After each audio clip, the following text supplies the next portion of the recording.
नमस्कार मित्रों, स्वागत है आपका क्लासमेट एकेडमी पर। मैं हूं पंकज कुमार। आज हम एक बहुत ही इंटरेस्टिंग टॉपिक पर बात करने वाले हैं, तो वीडियो को अंत तक जरूर देखें। आज का वीडियो आपको बहुत पसंद आने वाला है क्योंकि हम डिस्कस करेंगे 6 अगस्त 2024 के करंट अफेयर्स टॉपिक्स पर। इस वीडियो में मैं आपको लगभग 15 टॉपिक के बारे में बताने वाला हूं, जिससे हो सकता है ये वीडियो थोड़ा लंबा हो जाए, बट आई होप आप सभी के लिए ये वीडियो नॉलेजेबल होगा। अगर आपको ये वीडियो पसंद आए तो लाइक और शेयर जरूर करें और चैनल को सब्सक्राइब करना न भूलें। तो चलिए बिना देरी किए हम वीडियो स्टार्ट करते हैं। फर्स्ट टॉपिक है इंग्लैंड के पूर्व बल्लेबाज ग्राहम थॉर्प का निधन। पूर्व इंग्लैंड क्रिकेटर और कोच ग्राहम थॉर्प का 55 साल की उम्र में निधन हो गया है। इंग्लैंड और वेल्स क्रिकेट बोर्ड ने इसकी पुष्टि की। थॉर्प ने साल 1993 से 2005 तक इंग्लैंड के लिए 100 टेस्ट मैच खेले और इस दौरान 82 वनडे में भी हिस्सा लिया। इंग्लैंड के लिए उन्होंने काफी लंबे समय तक मैच खेला और इंटरनेशनल क्रिकेट से संन्यास के बाद वह इंग्लैंड टीम के कोचिंग स्टाफ का भी हिस्सा रहे। साल 2022 में उन्हें अफगानिस्तान का हेड कोच नियुक्त किया गया था। बता दें कि ग्राहम थॉर्प ने इंग्लैंड के लिए 1993 से 2005 तक अंतर्राष्ट्रीय क्रिकेट खेला। इस दौरान उन्होंने 100 टेस्ट और 82 वनडे मुकाबले खेले। टेस्ट की 179 पारियों में बैटिंग करते हुए उन्होंने 44.66 की औसत से 6,744 रन बनाए, जिसमें उनका हाई स्कोर 200 रनों का रहा। थॉर्प ने 16 शतक और 39 अर्धशतक लगाए। इसके अलावा उन्होंने टेस्ट की 6 पारियों में बॉलिंग भी की, लेकिन कोई विकेट नहीं हासिल कर सके। वहीं वनडे 77 पारियों में बैटिंग करते हुए थॉर्प ने 37.18 की औसत से 2,380 रन स्कोर किए। वनडे में उनका हाई स्कोर 89 रनों का रहा। थॉर्प ने वनडे में कुल 21 अर्धशतक जड़े। इसके अलावा वनडे की 5 पारियों में बॉलिंग करते हुए उन्होंने 2 विकेट भी चटकाए। थॉर्प ने फर्स्ट क्लास क्रिकेट में सरे के लिए 21,937 रन बनाए। थॉर्प ने क्रिकेट में सिर्फ अपनी बैटिंग से ही योगदान नहीं दिया, बल्कि वह शानदार कोच भी रहे। 2005 में उन्होंने साउथ वेल्स को कोचिंग दी। इसके बाद उन्होंने इंग्लैंड लॉयंस को कोचिंग दी। फिर 2013 में इंग्लैंड की वनडे और टी20 टीम के बैटिंग कोच बने। नेक्स्ट टॉपिक है नेशनल हैंडलूम डे 2024। क्यों मनाया जाता है राष्ट्रीय हथकरघा दिवस? भारत में हर साल 7 अगस्त को राष्ट्रीय हथकरघा दिवस मनाया जाता है। यह दिन भारत की सांस्कृतिक धरोहर, पारंपरिक हथकरघा उद्योग और उसके कारीगरों के प्रति सम्मान प्रकट करने के लिए समर्पित है। यह दिन देश के हथकरघा उद्योग के प्रति प्रतिबद्धता का प्रतीक है तथा भारत के सामाजिक आर्थिक ताने बाने और सांस्कृतिक पहचान में इसकी महत्वपूर्ण भूमिका को मान्यता देता है। इस दिन का उद्देश्य हथकरघा उद्योग के महत्व को पुनर्स्थापित करना, हथकरघा कारीगरों के योगदान को मान्यता देना और इस पारंपरिक उद्योग को समर्थन प्रदान करना है। यह दिन न केवल कारीगरों को प्रोत्साहित करने के लिए है, बल्कि युवाओं को भी इस क्षेत्र में करियर बनाने के लिए प्रेरित करता है। राष्ट्रीय हथकरघा दिवस 2024 की थीम सस्टेनेबल हैंडलूम, हरित और समृद्ध भविष्य की ओर है। इस थीम का उद्देश्य स्थायी और पर्यावरण हितैषी हथकरघा उद्योग को बढ़ावा देना है, जो न केवल पर्यावरण को संरक्षित करता है, बल्कि कारीगरों के जीवन को भी समृद्ध बनाता है। इस थीम के तहत विभिन्न पहलें शुरू की जाएंगी जो हरे भरे और टिकाऊ विकास को प्रोत्साहित करेंगी। राष्ट्रीय हथकरघा दिवस की शुरुआत 7 अगस्त 2015 को हुई थी। इस तिथि का चयन बंगाल विभाजन के विरोध में हुए स्वदेशी आंदोलन की याद में किया गया, जो 7 अगस्त 1905 को प्रारंभ हुआ था। इस आंदोलन ने भारतीयों को स्वदेशी वस्त्र और उत्पाद अपनाने के लिए प्रेरित किया और ब्रिटिश वस्त्रों का बहिष्कार किया। भारत में हथकरघा उद्योग का एक लंबा और समृद्ध इतिहास है। यह उद्योग भारतीय संस्कृति और परंपरा का एक महत्वपूर्ण हिस्सा है। हथकरघा से बने वस्त्र न केवल उच्च गुणवत्ता के होते हैं, बल्कि उनकी डिजाइन और कारीगरी भी अद्वितीय होती है। ग्रामीण अर्थव्यवस्था का एक महत्वपूर्ण हिस्सा है, जिसमें लाखों कारीगर और बुनकर शामिल हैं। यह उद्योग ग्रामीण समुदायों को रोजगार प्रदान करता है और उन्हें आत्मनिर्भर बनाता है। इसके अलावा हथकरघा उत्पाद पर्यावरण के अनुकूल होते हैं, क्योंकि इनका उत्पादन प्राकृतिक रेशों और रंगों का उपयोग करके किया जाता है। राष्ट्रीय हथकरघा दिवस न केवल एक वार्षिक उत्सव है, बल्कि यह हथकरघा उद्योग के विकास और संरक्षण के लिए एक सतत प्रयास है। इस दिन के माध्यम से सरकार और समाज मिलकर हथकरघा कारीगरों को प्रोत्साहित करते हैं और उनके उत्पादों को वैश्विक मंच पर पहचान दिलाने का प्रयास करते हैं।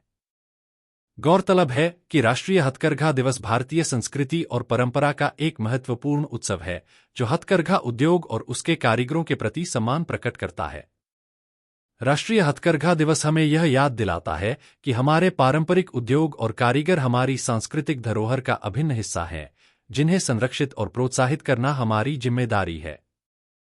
नेक्स्ट टॉपिक है, आरबीआई ने सहकारी बैंकों के लिए एनपीए प्रावधान मानदंडों में संशोधन किया। भारतीय रिजर्व बैंक आरबीआई ने सहकारी बैंकों में खराब और संदिग्ध ऋण रिजर्व बीडीडीआर के उपचार के लिए संशोधित निर्देश जारी किए हैं, जिसका उद्देश्य लेखांकन में एकरूपता और गैर निष्पादित परिसंपत्तियों एनपीए के विवेकपूर्ण उपचार करना है।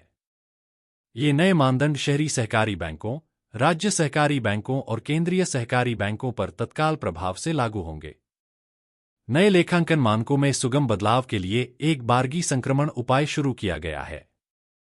प्रमुख परिवर्तन और कार्यान्वयन। तत्काल प्रभाव। संशोधित मानदंड सभी सहकारी बैंकों के लिए तत्काल प्रभाव से लागू होंगे।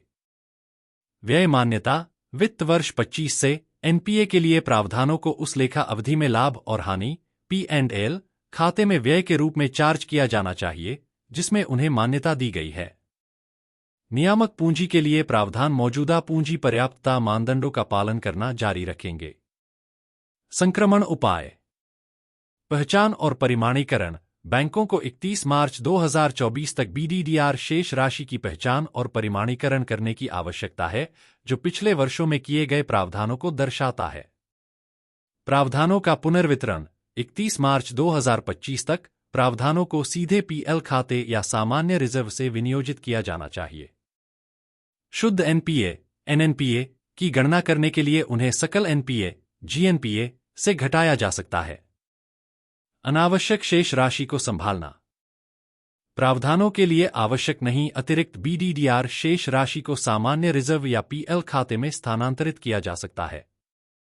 नेक्स्ट टॉपिक है, पेरिस ओलंपिक 2024। भारत ने स्मारक डाक टिकट जारी किया। केंद्रीय संचार एवं उत्तर पूर्वी क्षेत्र विकास मंत्री ज्योतिरादित्य एम सिंधिया और केंद्रीय युवा कार्यक्रम एवं खेल तथा श्रम एवं रोजगार मंत्री डॉक्टर मनसुख मांडविया ने 33वें पेरिस ओलंपिक के उपलक्ष्य में स्मारक डाक टिकटों का एक सेट जारी किया। यह कार्यक्रम नई दिल्ली स्थित आकाशवाणी के रंग भवन में आयोजित किया गया था, जिसमें प्रतिष्ठित गणमान्य व्यक्तियों और प्रसिद्ध एथलीटों ने भाग लिया, जो ओलंपिक खेलों के प्रति भारत के समर्थन का एक महत्वपूर्ण क्षण था। यह डाक टिकट 5 अगस्त 2024 को नई दिल्ली में आयोजित एक समारोह में जारी किया गया। इस समारोह में पेरिस ओलंपिक के कांस्य पदक विजेता निशानेबाज सरबजोत सिंह, स्टीपलचेज एथलीट सुधा सिंह और पूर्व क्रिकेटर आकाश चोपड़ा भी उपस्थित थे। सरबजोत सिंह ने मनु भाकर के साथ मिलकर पेरिस ओलंपिक में 10 मीटर एयर पिस्टल मिश्रित टीम स्पर्धा में ऐतिहासिक कांस्य पदक जीता है। स्मारक टिकट में खेलों का चित्रण। स्मारक डाक टिकट ओलंपिक की भावना दर्शाने के लिए डिजाइन किया गया है, जो खेलों के माध्यम से राष्ट्रों के बीच एकता का प्रतीक है और भारत की समृद्ध खेल विरासत को दर्शाता है। मंत्रियों द्वारा जारी किए गए 4 डाक टिकट 4 ओलंपिक खेलों भाला फेंक, फील्ड हॉकी, नौकायन और टेबल टेनिस को दर्शाते हैं। ओलंपिक में भाला फेंक में भारत के नाम एक स्वर्ण पदक है, जो 2020 टोक्यो ओलंपिक में नीरज चोपड़ा ने जीता था। भारतीय पुरुष हॉकी टीम ने ओलंपिक में 12 पदक 8 स्वर्ण, 1 रजत और 3 कांस्य जीते हैं। 2020 टोक्यो ओलंपिक में भारतीय पुरुष हॉकी टीम ने कांस्य पदक जीता था। ऐतिहासिक टिकट जारी करना परंपरा। डाक विभाग में विशेष डाक टिकट जारी करके महत्वपूर्ण राष्ट्रीय और अंतर्राष्ट्रीय घटनाओं को मनाने की एक लंबे समय से परंपरा चली आ रही है। ओलंपिक के डाक टिकट जारी करने की पहल न केवल ओलंपिक का जश्न मनाती है, बल्कि देश भर के युवा एथलीटों और खेल प्रेमियों को प्रेरित करने का भी काम करती है। नेक्स्ट टॉपिक है, पेरिस ओलंपिक्स के समापन समारोह में भारत की ध्वजवाहक होंगी मनु भाकर। पेरिस ओलंपिक में 2 कांस्य पदक जीतने वाली निशानेबाज मनु भाकर को ओलंपिक खेलों के समापन समारोह में भारत का ध्वजवाहक चुना गया है। यह समापन समारोह 11 अगस्त को फ्रांस की राजधानी में होगा। मनु ने एक ही ओलंपिक में 2 कांस्य पदक जीतकर इतिहास रच दिया है। स्वतंत्रता के बाद किसी भारतीय एथलीट द्वारा यह उपलब्धि पहली बार दर्ज की गई है। हरियाणा की 22 वर्षीय मनु ने महिलाओं की 10 मीटर एयर पिस्टल स्पर्धा में कांस्य पदक जीतकर भारत के लिए पदक का खाता खोला था। इसके बाद उन्होंने सारबजीत सिंह के साथ मिलकर 10 metre air pistol mixed team स्पर्धा में दूसरा कांस्य पदक जीता। वह शनिवार को महिलाओं की 25 मीटर पिस्टल स्पर्धा में चौथे स्थान पर रहने के कारण कांस्य पदक से बाल बच गईं। भारतीय ओलंपिक संघ ने कहा कि आईओए अध्यक्ष डॉक्टर पीटी उषा और मुख्य दल प्रतिनिधि गगन नारंग ने घोषणा की है कि पिस्टल निशानेबाज मनु भाकर समापन समारोह में भारत की ध्वजवाहक होंगी। पुरुष ध्वजवाहक का चयन बाद में किया जाएगा। इससे पहले स्टार बैडमिंटन खिलाड़ी पीवी सिंधु और दिग्गज टेबल टेनिस खिलाड़ी शरत कमल को उद्घाटन समारोह में राष्ट्रों की परेड में ध्वजवाहक बनाया गया था। पेरिस से 3 पदक जीतकर लौटने का उनका एक मौका था, लेकिन अपने अंतिम इवेंट में वह ऐतिहासिक ग्रैंड ट्रेबल से चूक गईं और महिलाओं की 25 मीटर पिस्टल शूटिंग स्पर्धा में चौथे स्थान पर रहीं। वह ओलंपिक में 3 पदक जीतने वाली पहली भारतीय बनने का अवसर चूक गईं। भाकर की उपलब्धि उन्हें कई व्यक्तिगत पदक जीतने वाले अन्य उल्लेखनीय भारतीय ओलंपियनों की श्रेणी में रखती है। पीवी सिंधु, जिन्होंने रियो 2016 में बैडमिंटन में रजत और टोक्यो 2020 में कांस्य पदक जीता था, और सुशील कुमार, जिन्होंने बीजिंग 2008 में कुश्ती में कांस्य और लंदन 2012 में रजत पदक जीता था। नेक्स्ट टॉपिक है, पीयूष गोयल ने इंडिया @100 लॉन्च किया, भारत के आर्थिक भविष्य के लिए एक दृष्टिकोण। केंद्रीय वाणिज्य एवं उद्योग मंत्री पीयूष गोयल ने एक महत्वपूर्ण प्रकाशन का अनावरण किया, जिसमें 2047 तक भारत की आर्थिक प्रगति का खाका पेश किया गया है। केंद्रीय मंत्री एसोचैम द्वारा पूर्व मुख्य आर्थिक सलाहकार केवी सुब्रमण्यन द्वारा लिखित पुस्तक Bharat @100 envisioning tomorrow's economic power house के विमोचन समारोह में बोल रहे थे।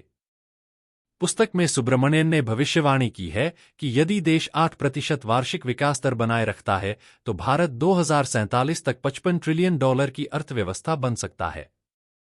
पीयूष गोयल ने कहा कि एक स्थिर अर्थव्यवस्था के सहारे भारत दुनिया की शीर्ष 3 अर्थव्यवस्थाओं में शामिल हो जाएगा। केंद्र के अगले 5 वर्षों में पिरामिड के निचले हिस्से में रहने वाले अंतिम व्यक्ति के लिए बेहतर जीवन स्तर सुनिश्चित करने की बात करते हुए उन्होंने कहा कि सरकार तेल अर्थव्यवस्था को इलेक्ट्रिक मोबिलिटी से बदलने और विनिर्माण में गुणवत्ता को आधार बनाने के प्रयासों पर भी ध्यान केंद्रित कर रही है।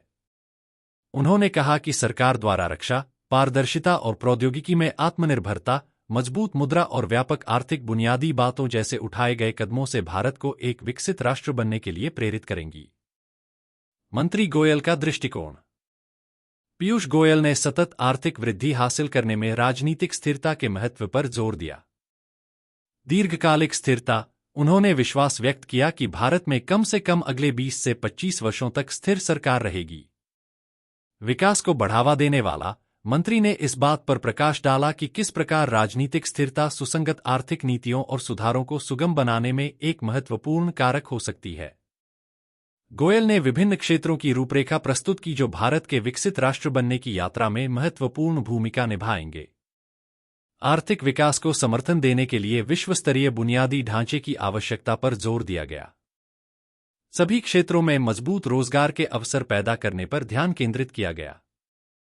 पर्यटन क्षेत्र को बढ़ावा देने के लिए भारत की समृद्ध सांस्कृतिक विरासत और विविध परिदृश्यों का लाभ उठाना। भारत की विनिर्माण क्षमताओं को मजबूत करना, संभवतः मेक इन इंडिया जैसी पहलों का संदर्भ देना। भारत के समुद्री बुनियादी ढांचे और क्षमताओं का विकास करना। आर्थिक विकास और नवाचार को बढ़ावा देने के लिए तकनीकी प्रगति का उपयोग करना। नेक्स्ट टॉपिक है हिरोशिमा दिवस 2024, इतिहास और महत्व। हिरोशिमा दिवस हर साल 6 अगस्त को शांति की राजनीति को बढ़ावा देने और हिरोशिमा पर बम हमले के प्रभावों के बारे में जागरूकता बढ़ाने के लिए मनाया जाता है। हिरोशिमा शहर पर एक परमाणु हथियार से हमला किया गया था, जिसने 6 अगस्त 1945 को तुरंत हजारों लोगों की जान ले ली थी। जापानी शहर पर परमाणु बमबारी की 79वीं वर्षगांठ है। यह परमाणु बम से हमला करने वाला पहला शहर था। बता दें कि इस दिन को हर साल उन लोगों की याद में मनाया जाता है जिन्होंने इस त्रासदी का सामना किया, और यह विश्व भर में शांति और परमाणु हथियारों की समाप्ति के लिए एक संकल्प का प्रतीक है। यह मानव इतिहास में पहली बार था जब किसी शहर पर परमाणु बम का इस्तेमाल हुआ। इस दिन को विश्व भर में शांति और मानवता के प्रति सम्मान के रूप में याद किया जाता है। हिरोशिमा दिवस का महत्व। यह दिन एक महत्वपूर्ण भूमिका निभाता है क्योंकि यह कई देशों में युद्ध विरोधी और परमाणु विरोधी प्रदर्शनों पर केंद्रित है। इस दिन लोग हिरोशिमा शांति स्मारक संग्रहालय का दौरा करते हैं, जो द्वितीय विश्व युद्ध में हिरोशिमा पर परमाणु बमबारी का संग्रह करता है। हिरोशिमा और नागासाकी परमाणु बमबारी 6 अगस्त 1945 की सुबह अमेरिकी वायुसेना ने जापान के हिरोशिमा पर परमाणु बम लिटिल बॉय गिराया था। हिरोशिमा दिवस का इतिहास। 1945 में संयुक्त राष्ट्र ने हिरोशिमा शहर में एक परमाणु बम तैनात किया। इसने शहर के 39% नागरिकों का सफाया कर दिया। अमेरिका ने क्रमशः 6 और 9 अगस्त को हिरोशिमा शहर में गिराए गए द लिटिल बॉय और नागासाकी शहर में द फैट मैन नाम के 2 परमाणु बम बनाए। हिरोशिमा को 6 अगस्त 1945 तक जापान के एक औद्योगिक नगर के रूप में जाना जाता था। दूसरे विश्व युद्ध के समय जापानी सेना की 5वीं डिवीजन का यहां मुख्यालय था। यहां सैनिक छावनी भी थी और यह सैनिक आपूर्ति मार्ग का महत्वपूर्ण पड़ाव था। नेक्स्ट टॉपिक है, पाकिस्तान ने IMF को $3.6 अरब का ब्याज भुगतान किया। वित्त मंत्रालय के अनुसार पाकिस्तान ने पिछले 40 वर्षों में IMF ऋणों पर $3.6 बिलियन से अधिक ब्याज का भुगतान किया है। यह खुलासा हाल ही में सीनेट की आर्थिक मामलों की स्थायी समिति की बैठक के दौरान किया गया।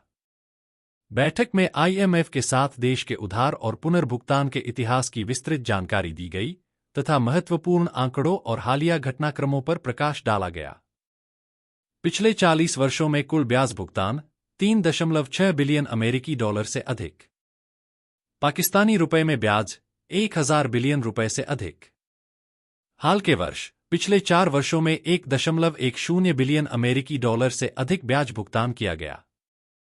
ऐतिहासिक उधार। पिछले 30 वर्षों में IMF से लगभग $29 बिलियन उधार लिए गए। हाल ही में लिया गया उधार। पिछले 4 वर्षों में $6.26 बिलियन उधार लिए गए, जिनमें से $4.52 बिलियन चुकाए गए। हाल ही में चुकाए गए पुनर्भुगतान। 2024 में विशेष आहरण अधिकार SDR में $646.69 मिलियन चुकाए गए। गौरतलब है कि SDR IMF द्वारा बनाया गया एक अंतर्राष्ट्रीय आरक्षित परिसंपत्ति है। इनका उपयोग सदस्य देशों के आधिकारिक भंडार के पूरक के रूप में किया जाता है और जरूरत के समय में सरकारों के बीच स्वतंत्र रूप से उपयोग की जाने वाली मुद्राओं के लिए इनका आदान प्रदान किया जा सकता है। SDR की कीमत प्रमुख अंतर्राष्ट्रीय मुद्राओं की एक बास्केट पर आधारित होता है। $19.55 बिलियन, $25.94 बिलियन 1984 से उधार लिए गए SDR। चुकाए गए SDR $14.71 बिलियन, $19.51 बिलियन चुकाए गए SDR।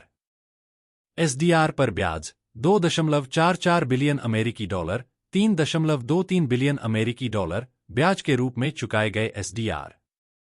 नया IMF कर्ज। पाकिस्तान को अगले 3 वर्षों में लगभग $7 बिलियन का नया IMF ऋण मिलने वाला है। नेक्स्ट टॉपिक है, नई दिल्ली ने 14वीं भारत वियतनामी रक्षा नीति वार्ता की मेजबानी की। 14वीं भारत वियतनाम रक्षा नीति वार्ता नई दिल्ली में आयोजित की गई, जिसमें द्विपक्षीय रक्षा सहयोग को मजबूत करने पर ध्यान केंद्रित किया गया। मुख्य चर्चाओं में साइबर सुरक्षा और सैन्य चिकित्सा जैसे नए सहयोग क्षेत्रों पर चर्चा की गई, जिसका समापन प्रशिक्षण आदान प्रदान को बढ़ाने के लिए आशय पत्र पर हस्ताक्षर करने के साथ हुआ। गुरुवार को आयोजित इस वार्ता की सह अध्यक्षता रक्षा सचिव गिरिधर अरामने और वियतनाम के राष्ट्रीय रक्षा उपमंत्री सीनियर लेफ्टिनेंट जनरल हुआंग जुआन चिएन ने की। बैठक में जून 2022 में 2030 की दिशा में भारत वियतनाम रक्षा साझेदारी पर संयुक्त विजन वक्तव्य पर हस्ताक्षर किए जाने के बाद से हुई प्रगति की समीक्षा की गई। प्रस्ताव और समझौते। वियतनाम ने रक्षा सहयोग बढ़ाने के लिए 5 प्रमुख क्षेत्रों का प्रस्ताव रखा। 1. प्रतिनिधिमंडलों का आदान प्रदान और संवाद। 2. कर्मचारी वार्ता। 3. सेवा से सेवा सहयोग। 4. शिक्षा और प्रशिक्षण। 5. रक्षा उद्योग सहयोग। बैठक के बाद प्रशिक्षण में सहयोग को बढ़ावा देने के लिए एक आशय पत्र पर हस्ताक्षर किए गए, जिसमें प्रशिक्षकों और विशेषज्ञों का आदान प्रदान शामिल है। सहयोग के उभरते क्षेत्र। भारत ने निम्नलिखित उभरते क्षेत्रों पर ध्यान केंद्रित करने का प्रस्ताव रखा। साइबर सुरक्षा, सूचना सुरक्षा, सैन्य चिकित्सा। पनडुब्बी खोज और बचाव। रक्षा सचिव अरामाने ने वियतनाम की सशस्त्र सेनाओं की क्षमता और योग्यता वृद्धि में सहायता के लिए भारत के घरेलू रक्षा उद्योग की क्षमता पर जोर दिया। रक्षा सहयोग भारत और वियतनाम के बीच व्यापक रणनीतिक साझेदारी का आधार बना हुआ है। वियतनाम भारत की एक्ट ईस्ट नीति में एक प्रमुख साझेदार है और हिंद प्रशांत क्षेत्र में महत्वपूर्ण भूमिका निभाता है। नेक्स्ट टॉपिक है लेफ्टिनेंट कर्नल कबीलन साई अशोक बने भारत के सबसे युवा ओलंपिक मुक्केबाजी रेफरी। एक उल्लेखनीय उपलब्धि में भारतीय सेना के सेवारत अधिकारी lieutenant colonel Kabilan Sai Ashok Paris Olympic 2024 में भारत की ओर से मुक्केबाजी में सबसे कम उम्र के ओलंपिक रेफरी बन गए हैं। यह उपलब्धि उनके असाधारण समर्पण, व्यावसायिकता और ईमानदारी को दर्शाती है, जो भारतीय सेना के उच्च मानकों को दर्शाती है। वर्तमान में भारतीय सेना में सेवा खेल नियंत्रण बोर्ड में संयुक्त सचिव के रूप में कार्यरत लेफ्टिनेंट कर्नल अशोक की ओलंपिक रेफरी के रूप में भागीदारी नैतिक आचार विचार, निष्पक्ष खेल और खेल भावना में उत्कृष्टता के प्रति उनकी अटूट प्रतिबद्धता को दर्शाती है। एक रेफरी के रूप में वह सुनिश्चित करते हैं कि खेल पूरी ईमानदारी और निष्पक्षता के साथ आयोजित किए जाएं, जिससे ओलंपिक की सच्ची भावना बनी रहे।